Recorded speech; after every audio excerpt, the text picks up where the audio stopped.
Hey everybody, in this video I'm going to go through a bunch of Calculus 1 Exam 1 review problems and solutions. This includes a lot of pre-calculus problems and then also some problems about the basics of limits, continuous functions, and derivatives.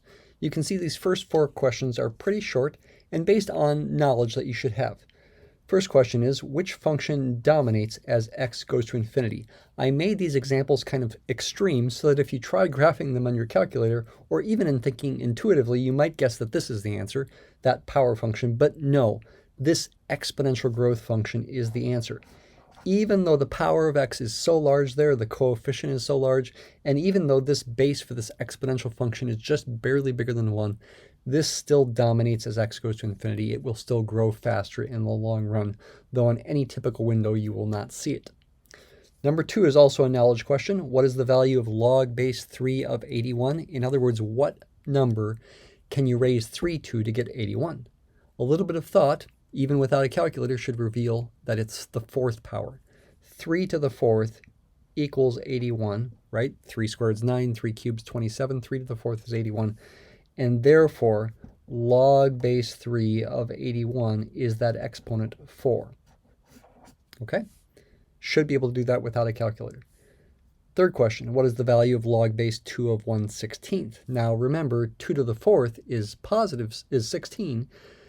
We need a negative exponent to get 1/16. We need, in fact, a negative 4 exponent. 2 to the negative 4, by definition, is 1 over 2 to the positive 4, and that is 1/16. And this means that log base 2 of 1/16 is negative 4. Okay, so still a couple of logarithm problems that you can do without a calculator. Number 4, is this function f of x equals the absolute value of x over x continuous for all x?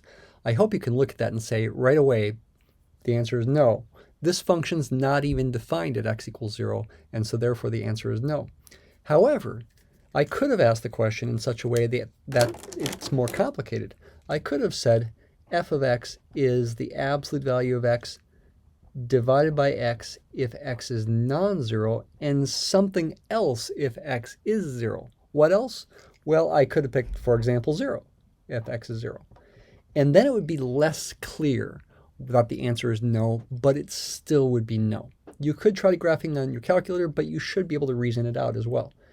If, for example, x is positive, the absolute value of x over x will equal x over x, which is 1, right? Because when x is positive, the absolute value of x is itself. On the other hand, if x is negative, then the absolute value of x over x is negative x over x. That's a little weird. People have a hard time understanding that. If x is negative, its absolute value is negative x, which is a positive number. Sometimes because of that, people say the opposite of x to not lead to that kind of confusion. Positive divided by negative, ultimately with the negative sign there, this simplifies to negative 1. It's a positive number divided by a negative number in the case when x is negative. That means the limit as x approaches 0 doesn't exist. The right-hand limit as x approaches 0 is 1, and the left-hand limit as x approaches 0 is negative 1. Those are not the same. The two-sided limit doesn't exist, and that's enough to say the function is not continuous at x equals 0, no matter what we define it to be at 0. If you graph this particular one that I wrote here, it would be negative 1 when x is negative, positive 1 when x is positive, and 0 when x is 0. Yeah, there's no way to fix that discontinuity. It's not removable. Number 5, does the function that you see there, which is a rational function, have a horizontal or slant asymptote? If so, find it and explain. If not, explain why not. This is based on knowledge as well. Yes, you could use your calculator, but if you know some things, you don't need to. In particular, you know if the degree of the numerator on top and the denominator on the bottom are the same, which they are here, they're both 2, the highest power of x is 2 in both cases, then there will be a horizontal asymptote. Yes, there is a horizontal asymptote, not a slant asymptote with a non-zero slope, but a horizontal asymptote, y equals some constant, as x goes to both plus or minus infinity. And for my students, when I ask you to do a problem like this, it's good enough to say the horizontal asymptote occurs at the ratio of the coefficients of the highest powers of x. Those highest powers of x are right there. The ratio of their coefficients is 2/3. For a little bit more of a reason why, that's the horizontal asymptote, you could think intuitively. You could say 2x squared plus x plus 1 over 3x squared. I can't see, is that a minus 4x? I think it is. Minus 4x plus 1. When x is large, either positively or negatively, I can just focus on the highest power. You know, when x is a million, 10 to the 6th, x squared is a trillion, 10 to the 12th, whereas x is still only a million, 10 to the 6th. The quadratic terms dominate when x is large, either positively or negatively. This fraction could be said to be approximately 2x squared over 3x squared when x is large. But hey, the x squareds cancel there, and I'm left with 2/3. Okay, there's an intuitive justification for the horizontal asymptote being at 2/3. In a later problem, we're going to be a little bit more careful using properties of limits to verify something in a similar kind of way. Number 6. Does this function have a horizontal or slant asymptote? Now the degree of the top is 2, which is 1 more than the degree of the bottom, which is 1. Second degree, first degree. In that case where the numerator, the top, has a degree which is 1 higher than the degree of the denominator, then it's going to have a slant asymptote. That's the answer. How do you actually find it and or explain? The way you find it is you need to use long division, polynomial long division. We're taking x squared plus x plus 1 and dividing by 2x plus 3. In other words, we're dividing 2x plus 3 into x squared plus x plus 1, so to speak. To do this, you need to look at the highest powers, the 2x here, and ask what to multiply that by to get the highest power there, x squared. What do you have to multiply 2x by to get x squared? It's 1/2 x, right? 2 times a half is 1. X times x is x squared. That's going to give me an x squared. Now go ahead and multiply that by the 2x, and also multiply it by the 3, putting the answer underneath, and then subtract. This is how polynomial long division goes. You get cancellation of the x squareds. X minus 3/2 x is negative 1/2 x. Bring down the 1, and there we go. I need to do one more step to get a remainder in the end. That's going to be a constant. What do I need to multiply 2x by to get negative 1/2 x? It's going to be negative 1/4, right? Negative 1/4 times 2x is negative 1/2 x. Negative 1/4 times 3 is minus 3/4. I'm going to subtract that. The x powers will cancel. The constant terms, what do they become? 1 minus negative 3/4 is 1 plus 3/4, which is 7/4. And that's the remainder. The answer for the slant asymptote is the quotient.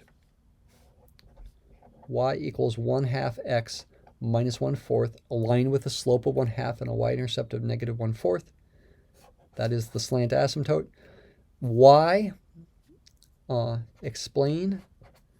Well, intuitively, it's because this function, x squared plus x plus 1 over 2x plus 3, because of what we've just done with long division, is the quotient, 1/2 x minus 1/4.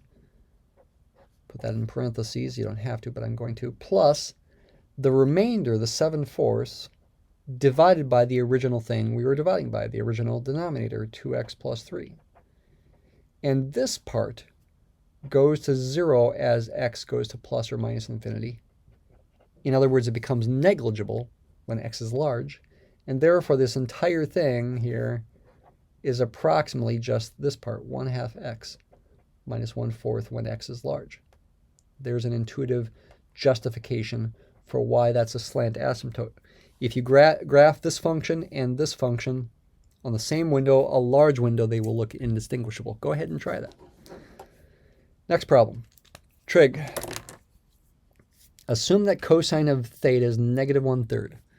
That would not be a typical kind of angle that you're used to memorizing cosine values for. But I am also saying that theta is between pi over 2 and pi radians. So it's in the second quadrant between 90 and 180 degrees.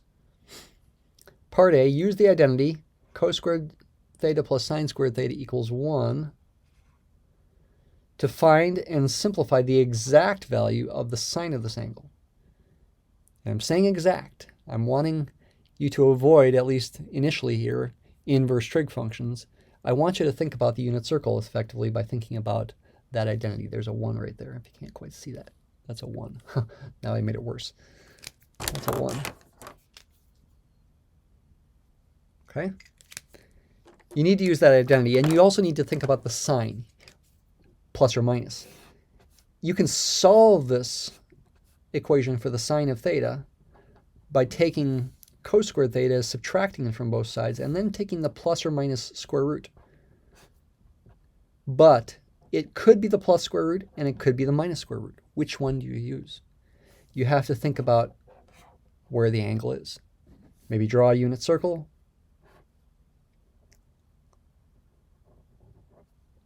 I'm at an angle in the second quadrant where the cosine is negative 1/3.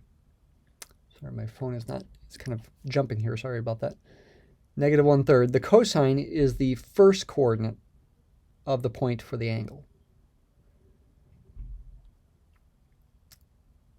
There is a point, not drawn perfectly, whose approximate first coordinate I'm pretending is negative 1/3. Okay, I'm pretending that's the case. The sine of that angle is its second coordinate, a point just less than 1. Positive. So I am taking the positive square root in this case. If, however, the angle brought you down to the third or fourth quadrant, the second coordinate would be negative, the sine would be negative. I'd need to take the negative square root. So make sure you think about that, because I might do that for my students. Now just plug in negative 1/3 for cosine. So we have to square it.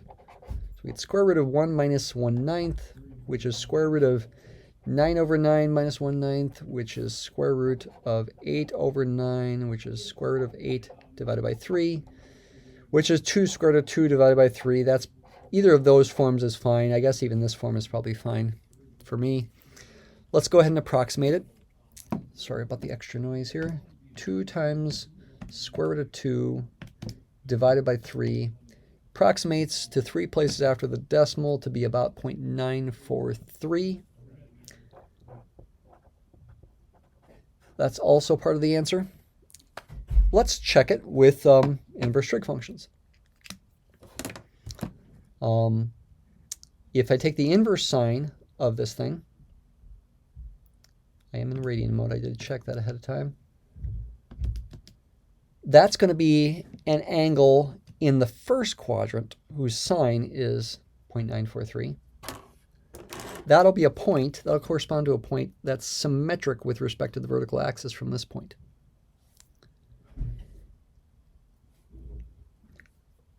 If I take pi, 180 degrees, minus that angle, pi radians, minus this angle in radians, which in degrees might be 70 or 80 degrees,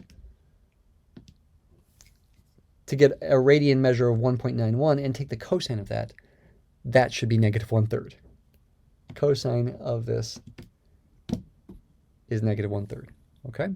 So if that was confusing, it's probably worth watching the last couple minutes to really try to get that. Okay, this is a tricky problem. And again, you got to think about the unit circle because I could have taken the minus square root there. Number 8, f of x is 5x plus 7. Show work to find a formula for the inverse function f inverse. You can decide what you want the variables to be at the end. You don't have to swap the x and the y around. What matters is the nature of the formula, not the symbols used for the variables. Okay, I've got a few extra comments to make about that here. So if we take this equation and solve for x in terms of y, then we've solved for the inverse function.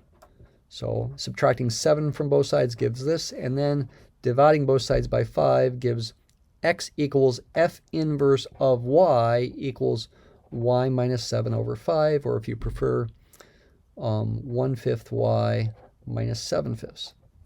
That's a fine answer, okay?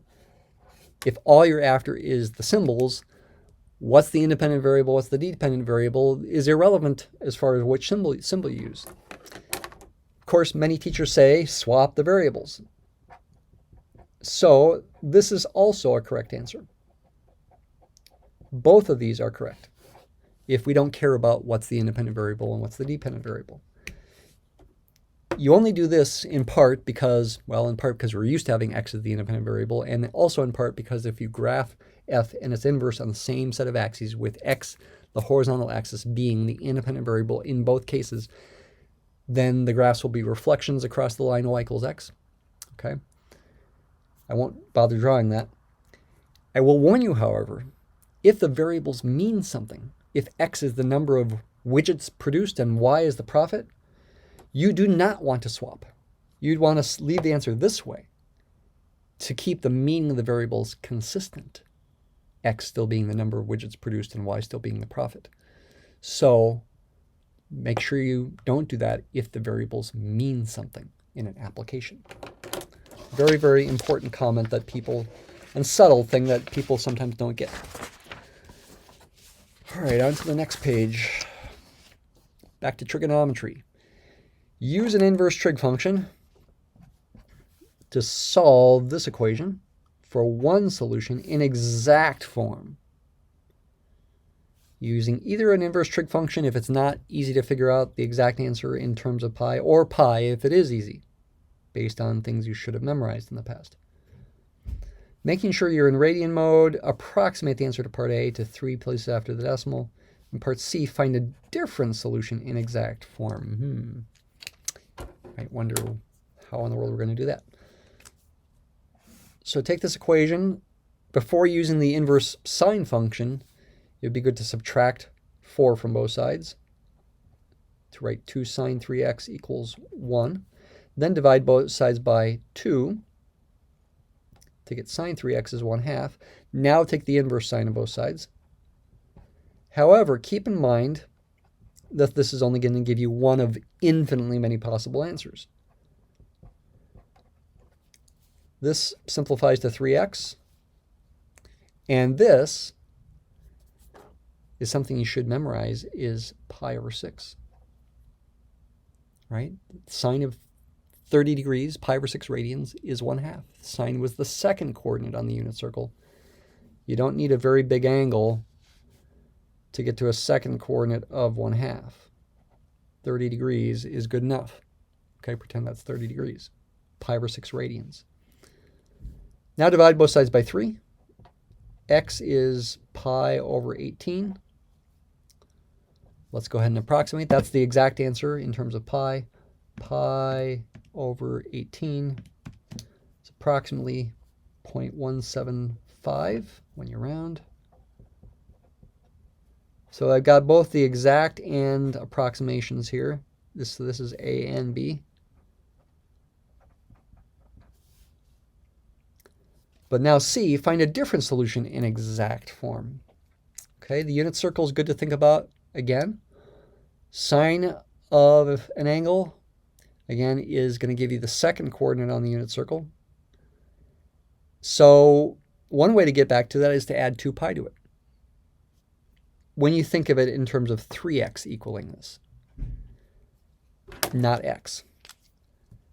For part C, 3x equals pi over 6 plus 2 pi, 360 degrees, will give us the answer. This, if you get a common denominator, is 12 pi over 6. And then this finally becomes 13 pi over 6. Now divide by 3. X is 13 pi over 18 is another exact solution. I did not ask my students to approximate this, but let's go ahead and approximate it anyway.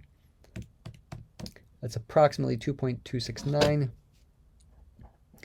And let's check the answer quickly by graphing the function and also graphing y equals 5. So go to my y equals screen, graph this function, 2 sine 3x plus 4, also graph y equals 5. Make sure the window's decent to be able to see those x values there. Yeah, I'll start it at 0. And, 0 to 8 should be enough for the y direction, 0 to 8. There's the trig, the sinusoidal function, and there's y equals 5. Did I do y equals 5? Oh, I made a mistake in typing this wrong. Okay. I knew that didn't look right. There we go. And then find out where they intersect.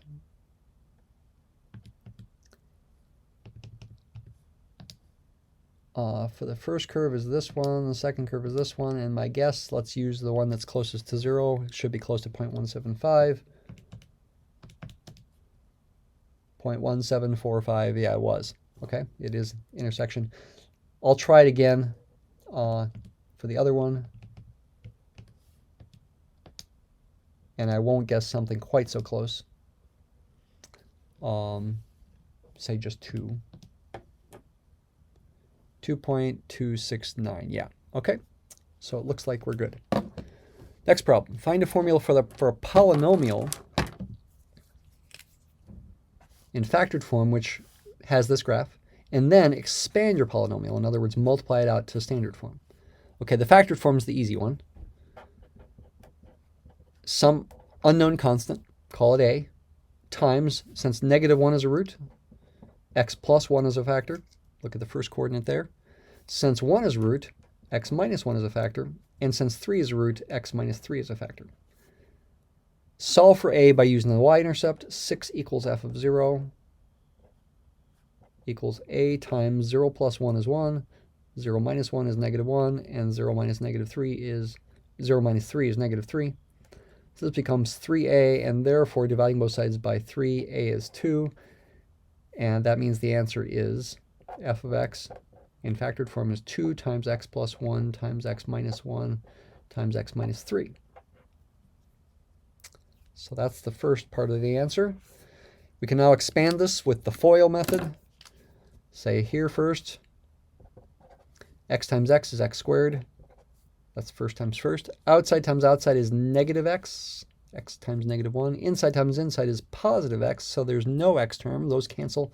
Last times last is 1 times -1 is -1. That is lucky because now this is still just a binomial instead of a trinomial, and then we can use FOIL once again.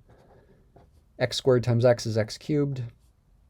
X squared times -3 is minus 3x squared. -1 times x is minus x, and -1 times -3 is plus 3.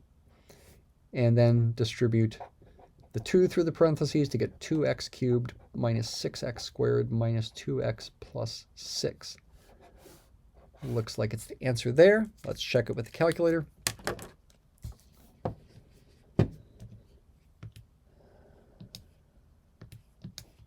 Let's do the expanded form.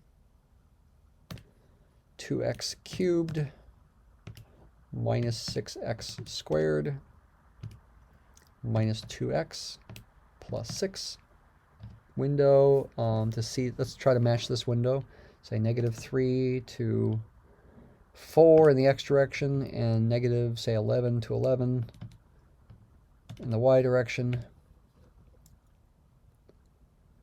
Does that look good? Yeah, intercepts at -1, 1, and 3, and the y-intercept does look like it's 6. So this looks pretty good. Okay? Looks like we've got the right answer. The next problem gets into a physical application and is kind of hinting at some ideas in calculus. We will do some more problems with limits, continuity, and one problem with a derivative. I think I'll even use a derivative here to emphasize something. H is the height of object in feet, sorry, not at meters. It makes the formula nicer. I do want to use meters in general for science, but it makes the formula a little nicer if you use feet. T is time in seconds, and here's the formula. Part A, use either factoring or the quadratic formula to find a positive time when the object will hit the ground. Usually you'd have to use the quadratic formula here, but in this example I've made it nice enough that the function does factor nicely. If I factor out a -16 first, I'm left with a t squared minus 4t minus 5, and yeah, that does factor pretty nicely as t minus 5 times t plus 1. Okay, in general, it won't be a nice factorization, and you'll have to use the quadratic formula. Set this equal to 0 and solve for t. You get two roots, -1 and 5. Of course, we only want the positive one, so the answer for part A is t equals 5 seconds.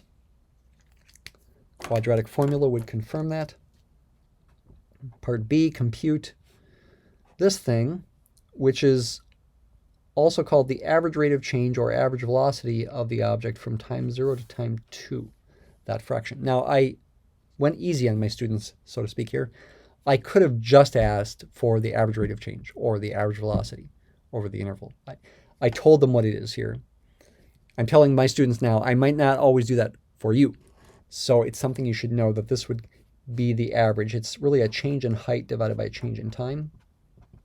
Delta H over delta T. Yeah, that's f of 2 minus f of 0 divided by 2 minus 0. Since we're doing it near the start of the time interval, probably this is a positive velocity. If we were doing it from time 4 to time 5, for example, it would actually be a negative velocity, a negative average velocity. So this can be positive or negative in general. What is f of 2? 2 squared is 4 times negative 16 is negative 64. 64 times 2 is 128. Negative 64 plus 128 is positive 64. Plus 80 is 144. This simplifies to 72, don't forget your units, of a velocity, feet per second. And once more, I emphasize that if I had done a different average velocity, it could have been negative, okay? Positive average velocity means the displacement, the change in position is positive, change in height. Negative velocity would mean, over the interval, would mean that the change in height is negative. It ends up lower than where it starts. Part C, sketch the graph of f. You can use your calculator, mark a point from part A, and also draw a secant line which connects 2 points on the graph, whose slope is the answer to part B. So this is an upside-down parabola because it's quadratic with a negative t squared coefficient. Y-intercept of 80. 64 is actually the initial slope of what's called the tangent line. It's not going to be a perfect drawing, but let's draw something reasonable looking. Probably something about like this. T is time in seconds. H is the height in feet. This point right there is at t equals 5. That's the answer to part A. Answer to part A is 5 seconds. Part B got 72 feet per second. We also want to draw a secant line between 2 points in the graph whose slope is this. Because we're going from time 0 to time 2, we go from time 0 to time 2. And I happen to know that the maximum point in this graph is at time 2. And so it is this particular secant line. I wouldn't assume you'd take the time to figure that out. I mean, if you graphed it, you'd see it. Let me go ahead and verify that with a derivative. Even if you don't quite know derivatives yet, it's okay. Maybe you do, maybe you don't. It turns out the derivative of this thing, which will be the velocity, the upward velocity, positive if it's going up and negative if it's going down, is going to be negative 32t plus 64. And the maximum point, this is good to know for the future, is found by setting this equal to 0 and solving for t. And if you do so, you'll get t is 64 over 32, which is 2. That is the spot where the maximum height occurs. This is a big kind of calculation we'll be doing in calculus here in weeks to come. So the slope of this one equals part B.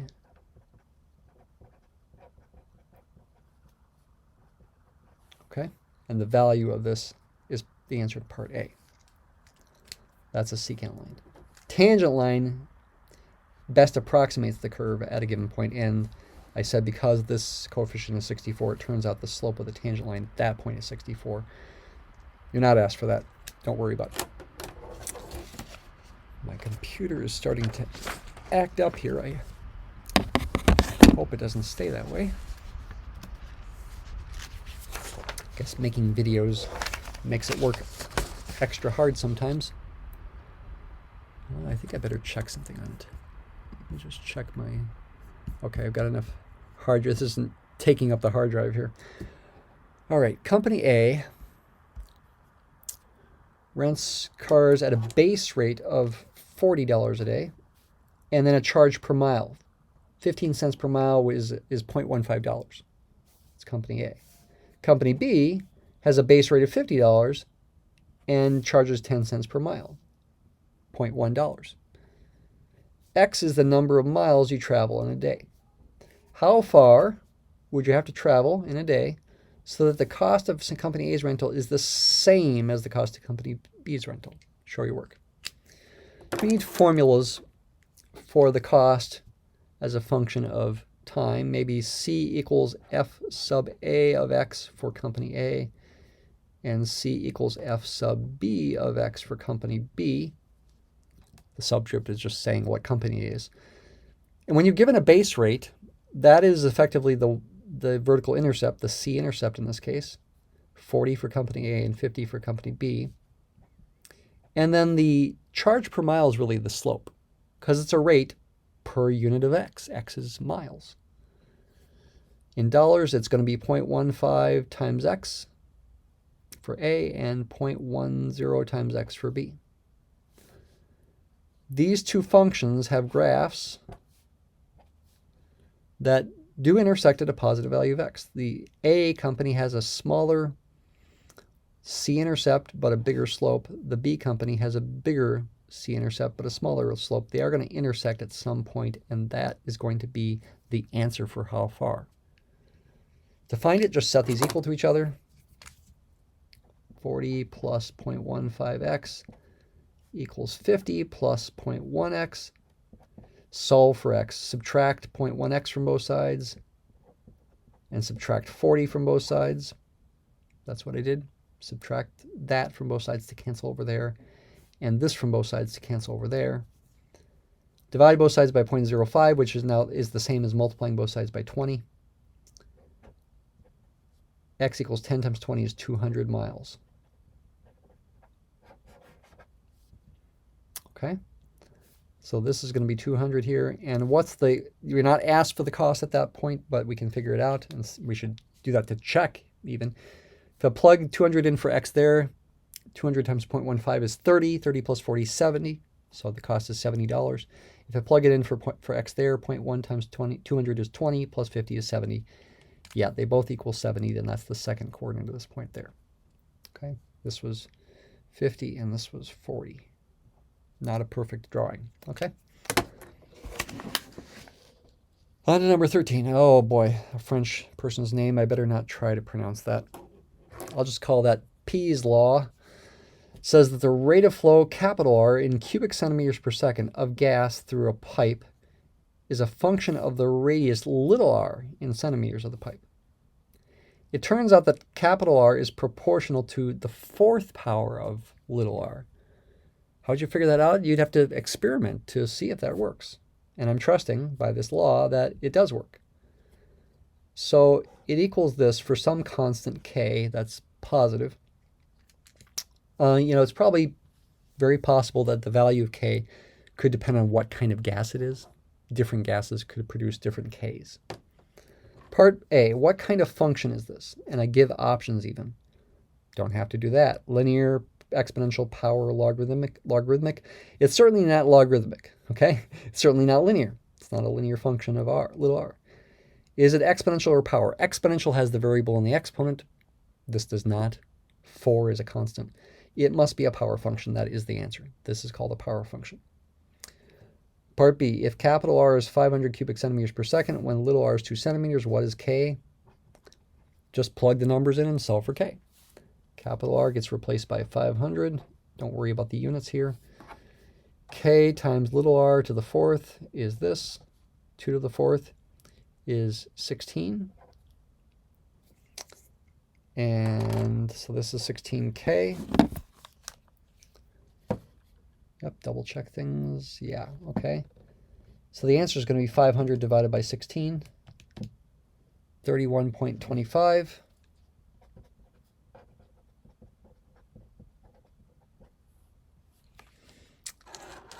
And what would the units of k be? I don't ask for that, but they'd be units of capital R per unit of little r to the fourth. Cubic centimeters per second over centimeters to the fourth, which would simplify to 1 over secant seconds times centimeters, which doesn't make much intuitive sense. That's typically the case with constant of proportionality is their units don't make much sense. The units are just chosen so that the units work out in the end. I didn't ask for it. You wouldn't have to write it. Part C, What is the rate of flow capital R of the same gas through the pipe when the radius is 4 centimeters? Use the equation and use the value of K we've just found. So capital R is going to be 31.25 times 4 to the fourth. 4 to the fourth, I think is 256. Yep. Times 31.25 gives 8,000 for the answer. Units of capital R are cubic centimeters per second, amount of volume per second. Okay, that's a pretty big jump. When it's 2 centimeters, the flow rate's 500.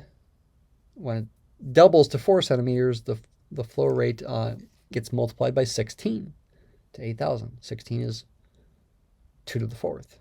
So I multiply R by 2. I need to multiply capital R by 16. Next problem, find a formula for a sinusoidal function having this graph. Hint, it's probably best to use a transformed version of a cosine function. The reason is because we clearly see where the high point is there, including a certain horizontal shift h. Okay, let's identify the easier things first. First of all, the vertical shift. The maximum value of this function is 9. The minimum value is 1. The vertical shift, called the midline, is going to be at the average of those two numbers. 9 plus 1 over 2 is 10 over 2 is 5. 5 is the value of the midline. This horizontal line cuts the graph in half. And that is the vertical shift. How about the amplitude? That's this distance right there, which is 9 minus 5 is 4. Same as this distance right here. 5 minus 1 is 4. 4 is the amplitude. That's going to mean the coefficient of the cosine will be plus or minus 4. And actually, if we use a horizontal shift from 0 to 3, we can use a plus 4 for the coefficient of the cosine. It's also important to know the period, also called the wavelength. I call it capital T here. Peak to peak distance there. 11 minus 3 is 8. And that allows you to figure out what's typically called B. It's the coefficient of x inside the cosine function. There's 2 pi over the period. 2 pi over the wavelength is 2 pi over 8, which is pi over 4. And then the last thing is the horizontal shift. If I think of it as a 3, moving to the right by 3, I need to remember that I need to subtract that in the formula. That's a little tricky. That's something you should remember about horizontal translations. If I think of it as adding, then I just treat h as negative 3. Adding negative 3 is the same as subtracting 3. So here's the general form that I'm after. Amplitude is 4. B is pi over 4. Because I have a minus sign in there, h is 3. And the vertical shift is 5. This works. That's an answer. If you want, you can also multiply the pi over 4 through the parentheses in here. Cosine of pi over 4t minus 3 pi over 4, it looks like, plus 5. Both of those are correct answers. If I wanted to use the sine function, I'd want to figure out the first coordinate of that point, which is the same as the horizontal distance between this point and this point on the axis. And that's the same as the horizontal distance between this point and this point right there. Yeah. Let's see. Double check things here. Yeah, because with the sine function, you want to start, the sine of t function starts at its midline and goes up when t is 0. So it looks like, see, this point has coordinates 7 minus 3 is 4. What's the average of 7 and 3? 7 plus 3 is 10, divided by 2 is 5. The first coordinate of that is 5. Does that make sense? Okay. This drawing is maybe not perfect. Oh, I said something wrong. The low point here has first coordinate -1. This horizontal distance from here to here has to be the same as this horizontal distance from here to here. They're both 2. But the horizontal shift is the distance from the y-axis, which is 1. Okay, because this is 1 right there. So an alternative answer is 4 sine of pi over 4 times, in parentheses, t minus 1 plus 5. All these answers are correct. And if you graph them all, they give you the same graph. Okay? And you could even do other horizontal shifts. 2 more pages left. This one's a limit problem involving a trick, and I even told them the trick of multiplying by that to show the steps of using properties of limits. And by properties, I mean algebraic properties, like the limit of a sum of 2 expressions is the sum of their limits. And in this case, we also have the limit of a quotient is the quotient of the limits. But let me multiply by 1 over x first. You need to multiply by 1 over x first because you can't apply the limit of the quotients right away here, being the limit of the quotient being the quotient of the limits, because the limit of the bottom is going to infinity, as is the top. It's an infinity over infinity indeterminate form if you want to use L'Hopital's rule, though we don't know that yet. So I can't just say the limit of this is the limit of the top divided by the limit of the bottom. I've got to do this trick. Now I've got 2 expressions whose limits are finite. But again, I'm being extra picky to show the steps here. The limit of a quotient is the quotient of the limits, is what I'm doing verbally. I am implicitly assuming these limits exist and I'm not dividing by 0. That is the case, and for my students it's fine if you just show the steps like this. The limit of a sum is the sum of the limits. I can write this next. And yes, I do want my students to show these steps. That's the point, is to understand the abstract algebraic limit properties and be able to write them out. The limit of a constant is known to be 3. Or that constant, 3 in this case, 5 down there. Technically, I'd be okay probably if you wrote zeros for these limits right away, but let me just emphasize one more property that you can factor out the constant. There and there.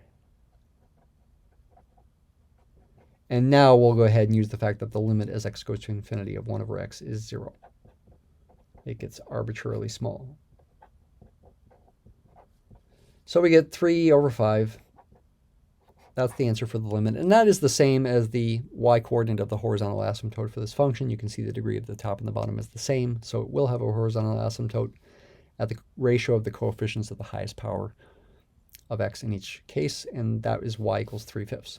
Same as this limit. 16, got a rational function again. What is the horizontal asymptote? You can just state the answer, again, based on knowledge about the degrees. They're the same, again, in this case, like the problem on the first page.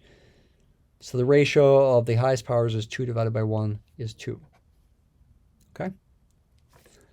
Part B, does this function have any removable discontinuities? We did have one problem about continuity before. The answer is yes. How do you know? I tell my students it's based on the factorization and the fact that you can cancel those x minus 3's here. That means the original function's discontinuity at 3 has gone away, so to speak. It's removable. This function right here equals this simplified form 2x plus 1 over x plus 4 as long as x is not 3. This function is undefined when x is 3. This function is defined when x is 3. It has, in essence, removed the discontinuity. What does this function approach as x approaches 3? And in other words, what is its value? Because it is a continuous function at 3. I can say it approaches 2 times 3 plus 1 over 3 plus 4, replace x with 3, which is 7/7 or 1, as x approaches 3. I could write the limit as x approaches 3 of this thing is the function value there, which is 1. The limit exists, and you can evaluate it for this expression because it's continuous at 3.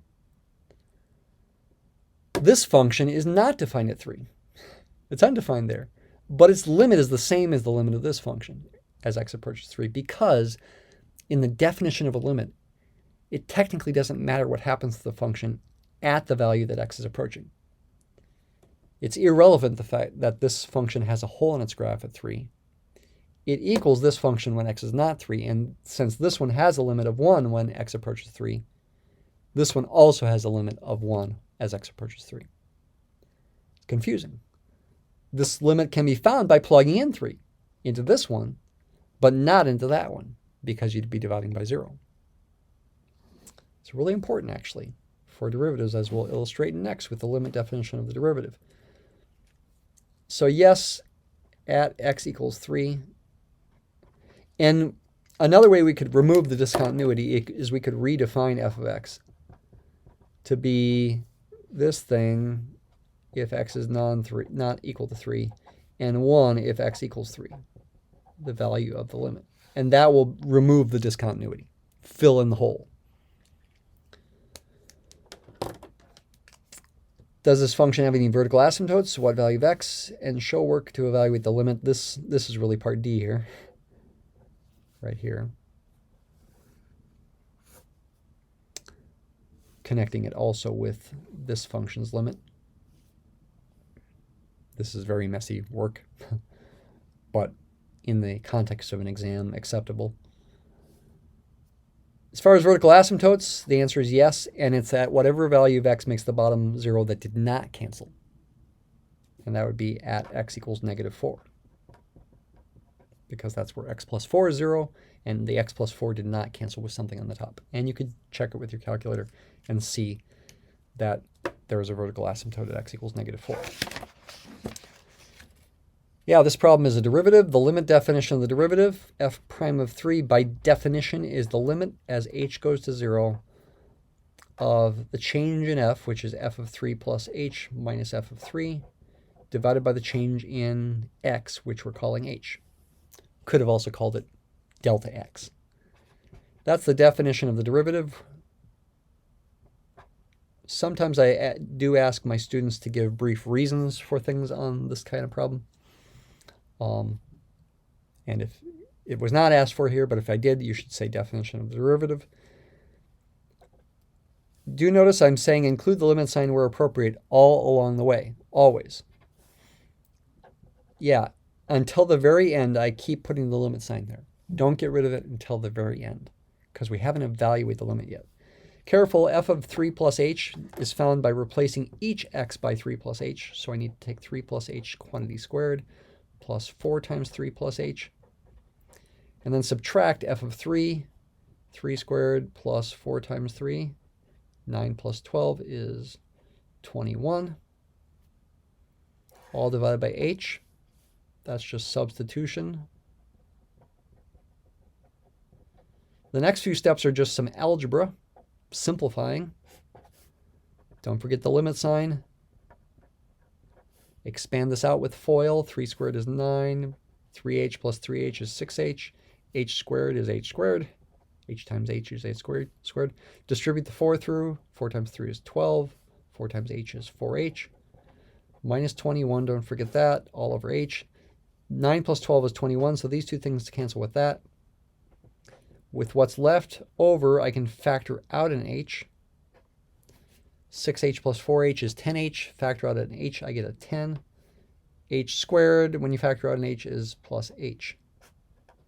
So these two steps are algebra or simplifying. Any of those kind of words is okay. All right, we're getting close to the end. And the next step is the most fishy, you might say. I'm going to divide out the h's, h divided by h is 1, and say this is the limit as h goes to 0 of 10 plus h. Why is that justified? It's essentially the same reason this was justified up here. The definition of a limit, I'll call it for short, though you need to understand what that means. The value of the limit, again, technically speaking in the definition, doesn't depend on the value of the function at whatever the variable is approaching, in this case 0. It doesn't matter that this is undefined at 0. These two functions of h, this one here and this one here, are the same when h is not 0. Therefore, if the limit of this one exists as h goes to 0, the limit of this one will also exist and be the same number. Kept the limit sign along the whole way. I haven't plugged in h equals 0 yet. Now I plug in h equals 0. 10 plus 0 equals 10. That's the answer. And that is justified because of continuity. What continuity? The continuity of this expression, this function of h, at h equals 0. That allows me to plug in h equals 0. I can't plug in h equals 0 earlier because I'd be dividing by 0. Again, these two expressions are equal when h is not 0. Therefore, the limit of them is the same as h goes to 0 if the limit exists. It does exist because of continuity of this function of h at h equals 0, and you can evaluate the limit ultimately by plugging in 0 into that one. Last page includes a proof and a practical problem. Let a and b be positive numbers so that these logarithms are defined. Use complete sentences to prove that this equation is true. Where, yes, log is log base 10. That's called the common logarithm. A similar property would hold with natural logarithm, ln. Also, I could do other logs like log base 2. And you should be able to adjust the proof in those circumstances. It's typically good to start these proofs by explaining, so to speak, what logarithms mean. By definition of logarithms,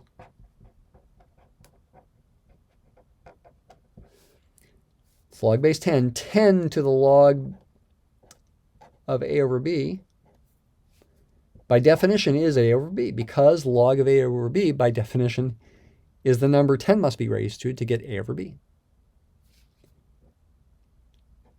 Log of a, by definition, is the number that 10 must be raised to get a. And log of b is the number that 10 must be raised to get b. Guess I had more room than I thought there. I thought I was running out of room. That's just definition of logarithms, and that's a good thing to write down first. In these kind of problems, the second steps to do are based on properties of exponents, or in this case, by a property of exponents.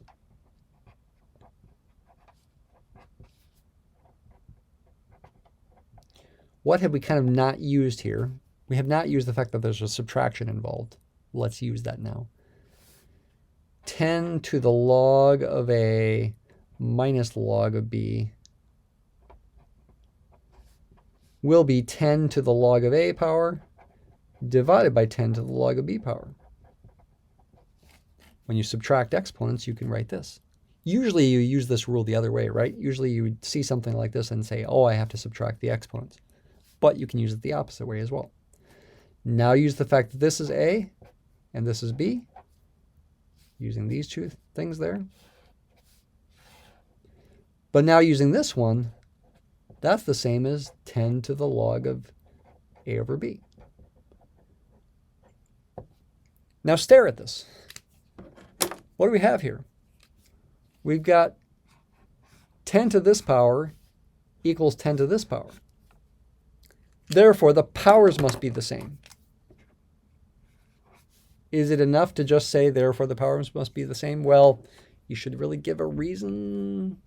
And the reason really is based on other knowledge. The fact that 10 to the x as a function of x is what's called a one-to-one function.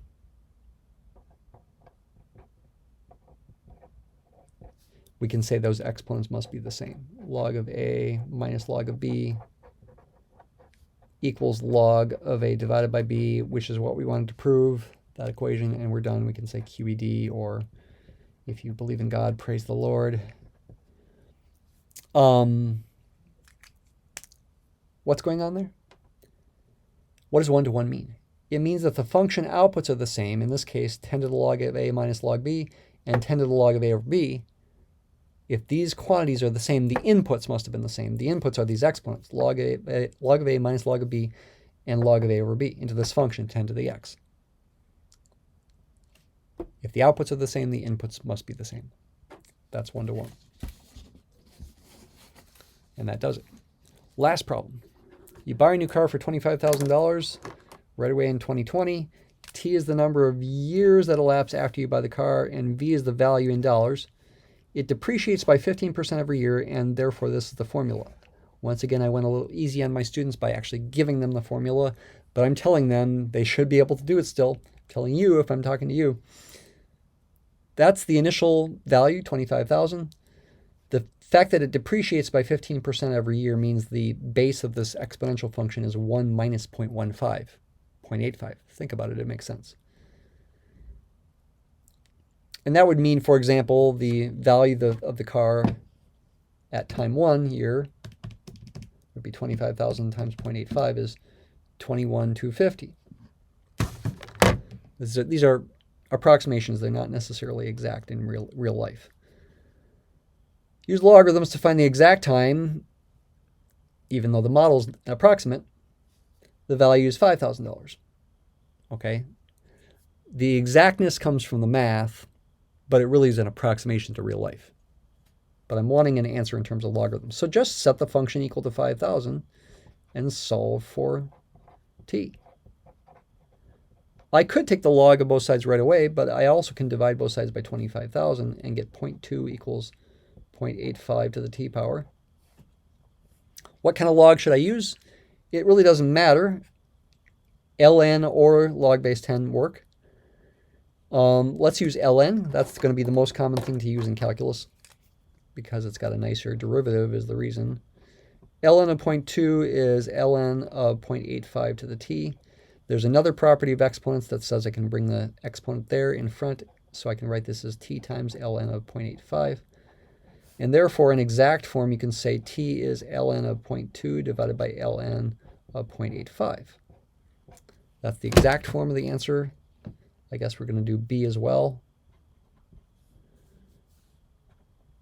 A and b here.